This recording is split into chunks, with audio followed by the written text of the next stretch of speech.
कलरव करते नभ में पक्षी जीवन के राग सुनाते हैं, मस्त पवन के झोंकों में यूं ही बहते जाते हैं। फूलों से रस को चुनने कितने भौरे आते हैं, कली कली पर घूम घूम कर देखो कैसे इतराते हैं। बारिश की बूंदें भी देखो सबके मन को भाती हैं, हरा भरा कर धरती को सबको जीवन दे जाती है। किसी कवि की सुंदर रचना प्रकृति का कितना सुंदर चित्रण है। दरअसल पर्यावरण का सीधा संबंध प्रकृति से है।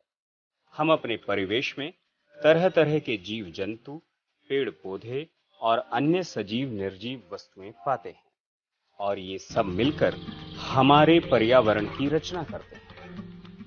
हम सब इन वस्तुओं से किसी न किसी तरह से अन्योन्याश्रित हैं, लेकिन आज ये घनिष्ठ संबंध एक सवाल सा बनता जा रहा है।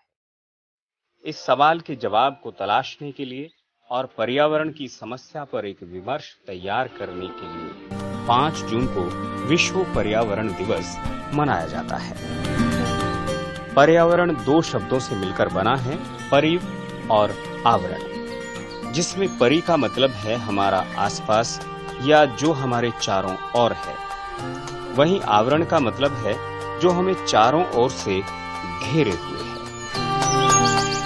पर्यावरण जलवायु, स्वच्छता, प्रदूषण और वृक्ष आदि सभी को मिलाकर बनता है और ये चीजें हमारे दैनिक जीवन से सीधा संबंध रखती हैं। प्रकृति के प्रति मानव समाज के निर्मम व्यवहार ने आज हमारे पर्यावरण को घातक क्षति पहुंचाई है, जिसका परिणाम हम सबके सामने है।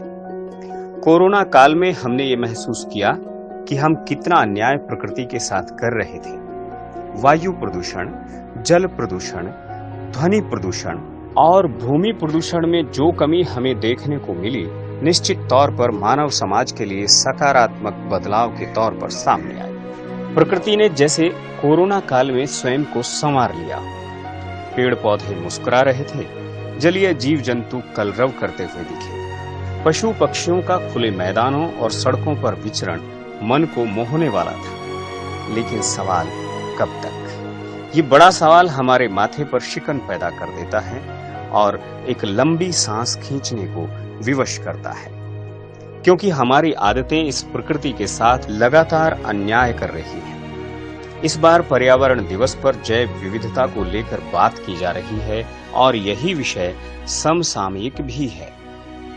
लेकिन तमाम पहलुओं, विशेषज्ञों की राय और स्थिति और परिस्थिति जन्य हालातों से एक बात तो साफ है कि पर्यावरण संरक्षण का विषय सरकार के साथ साथ समाज से भी जुड़ा है और सरकारी प्रयासों के साथ साथ समाज सेवी संगठनों का भी बड़ा उत्तरदायित्व इस तरफ दिखता है। ये विषय कुछ ऐसे चुनिंदा विषयों में शामिल है जिसका निदान सामाजिक प्रयास से ही संभव है, जिसमें सरकार का सहयोग हो सकता है। जब तक हम लोगों को प्रकृति के इस अन्योन्याश्रित संबंध के प्रति एक स्वाभाविक लगाव पैदा नहीं होगा, तब तक पर्यावरण संरक्षण एक सपना ही बना रहेगा। आज पर्यावरण संरक्षण एक ज्वलंत मुद्दा बन चुका है। प्रदूषण, जलवायु परिवर्तन, जैव विविधता का क्षरण और बाकी प्राकृतिक आपदाओं से हम अछूते नहीं हैं। माना जाता है कि जागरूकता की कमी होने के ही ये सब नतीजे हैं। हमें पर्यावरण के प्रति कुछ करना होगा, तब ही हम सब इसके असीमित संसाधनों का लाभ उठा पाएंगे, अन्यथा हम सब इससे हाथ धो बैठेंगे। जरूरत इस बात की है कि आज के दौर में बच्चे, बूढ़े और जवान सब अपने जीवन में पर्यावरण संरक्षण जैसी भावना को उत्पन्न करें। खासकर हमें स्कूल में पढ़ने वाले बच्चों को किताबी ज्ञान से हटाकर पर्यावरण के प्रति वास्तविक ज्ञान देना होगा। हमें ही एक दूसरे को चेताना होगा, तब ही हमारा पर्यावरण संरक्षित हो पाएगा।